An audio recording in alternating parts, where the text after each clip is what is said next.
बस से आता था मैं, मेरा छोटा भाई और एक मेरा दोस्त। मुझे याद नहीं है कि मुझे किसी भी दिन उस बस में सीट मिली हो। अपनी समस्याओं को, अपनी प्रॉब्लम्स को खुद ही खत्म करना है सर, क्योंकि जिन्हें आप साथी मानते हैं ना, वो शमशान से आगे तक नहीं जाएंगे आपके साथ। मैं तो हमेशा कहता हूँ कि स्टूडेंट वो नहीं है जो किताब खोल के पढ़ता है, स्टूडेंट वो है जो किताब बंद होने के बाद पढ़ना शुरू करता है। जो मेरी कहानी है, मैं गांव में रहता था। उस गांव से हमारे पेरेंट्स थोड़े अवेयर थे, तो क्योंकि मेरे पिताजी उस गांव में नौकरी करते थे, और राजगढ़ गांव है, अजमेर जिला, राजस्थान राज्य, स्टेट राजस्थान।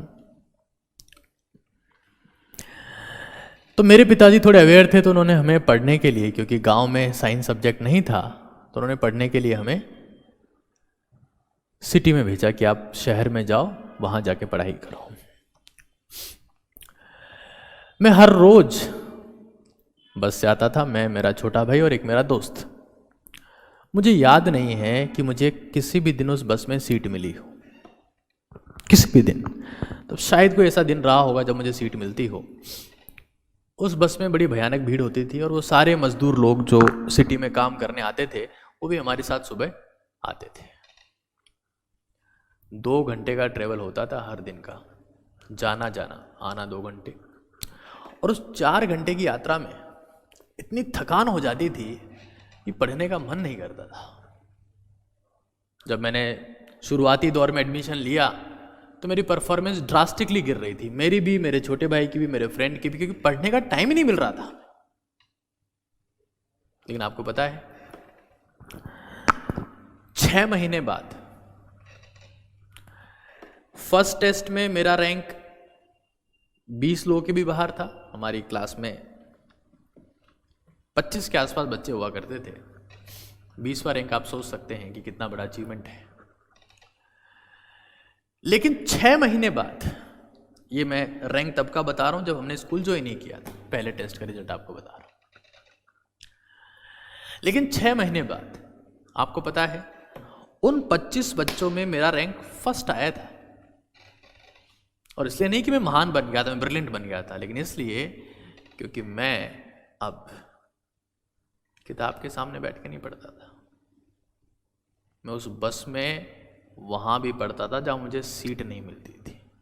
मैं उस बस में वहाँ भी मेमोराइज करता था जहाँ मुझे खड़े होने की जगह भी नहीं मिलती थी। मैं उस बस में वहाँ पर भी कंटेंट के बारे में सोचता था जहाँ सांस लेना भी मुश्किल था, क्योंकि मजदूर लोग होते थे, वो बीड़ी चलती रहती थी, धुआंधार होता था, ऑक्सीजन तो होती नहीं थी, carbon monoxide, carbon dioxide, sulphur dioxide. लेकिन मैंने ये सीख लिया था कि ज़िंदगी में आपको फेवरेबल कंडीशंस नहीं मिलेंगी। ऐसा नहीं होगा कि सब कुछ परफेक्ट है, आप एक बहुत गद्दीदार सोफा पे बैठे हो, हूर की परियां आपके चारों तरफ हवा कर रही है, सब कुछ शानदार माहौल है, आपकी तबीयत शानदार है, आपको हेडेक नहीं हो रहा है, हर तरफ अच्छा खाना रखा हुआ है आपके लिए, अच्छे ड्रिंक्स रखे हुए हैं, और आप बढ़िया पढ़ रहे हो एक शानदार एसी वाले कमरे में, खुशबूदार कमरे में, गजब का फर्नीचर वहां पर लगा हुआ है। ऐसा नहीं होता है सर। टफ कंडीशंस में आपको मेहनत करना सीखना होता है, टफ कंडीशंस में। उस धुआं में, उस बस में मैं हर वक्त अपने दिमाग में जो कंटेंट मैंने पढ़ा है, घर पे याद किया है, घर पे समझा है, वही कंटेंट मेरे दिमाग में घूमता था, वही कंटेंट। और मैं सच कह रहा हूं, मैंने बिना किताब खोले अपना सिलेबस कम से कम 20 बार रिवाइज किया था, just because of this ultra power that is non edge memorization. मैं तो हमेशा कहता हूं कि स्टूडेंट वो नहीं है जो किताब खोल के पढ़ता है, स्टूडेंट वो है जो किताब बंद होने के बाद पढ़ना शुरू करता है, अपने दिमाग में सोचता है, चीज़ों को मेमोराइज करता है।